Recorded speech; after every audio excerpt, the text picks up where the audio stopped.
Teksa numrimi i kutive të votimit në vendin ton ka përfunduar dhe pritet vetëm rezultati i votave të diasporës, Fieri na ka surprizuar duke votuar bindshëm Partinë Socialiste. Nga 16 mandate që ka gjithsej, 12 janë për PS-n dhe vetëm 4 për PD-n. Nga këto 12 mandate, 5 kandidat në kuvend futen nga listat e sigurta dhe 7 nga listat e hapura. Por ajo çfarë tërheq më shumë vëmendjen është një emër jo shumë i njohur, por që kohët e fundit ka bërë bujë në rrjetet sociale, duke u shndërruar në një meme të vërtet. Kandidatja e Partisë Socialiste në listat e hapura, Zegjine Çavushi, është kandidatja e 6 votuar nga radhët e PS-s në Fier. Deri në këtë moment ajo ka marrë 2753 vota. Në tribunën e fushatës politike që shndërroi në një reality show, Zegjineja nuk pati nevojë për premtim me boshe, banera apo poster me fotot e saj.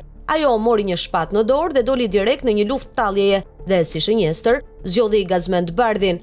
Herë duke i bërë thirrje o gazo ku jet keqen motra, e herë duke e kthyer në tallje duke e ftuar për dreka darka, papritma Zegjineja u kthye në një meme të vërtet. Populli i Fierit e votoi Zegjinen, ndoshta nga që fliste me një gjuhë rruge të cilën vetëm ata e kuptonin, ose sepse mund të dukej sikur përfaqëson një grua të thjeshtë që nuk merr shumë vesh nga jeta politike, por thjesht do të futet në kuvend. Se kë do të përfaqësoj atë e din fierakët të cilët e votuan, por edhe nëse votat vijojnë të jenë njësoj dhe Zegjineja në të vërtetë bëhet pjesë e kuvendit, njerëzit mezi presin të dinë a do të flasë ajo për ligje, për reforma, për zhvillim rural, apo do bëj socialistët për të qeshur me shakat e saj dhe sulmet ndaj fiksimit të saj Gazmend Bardhi.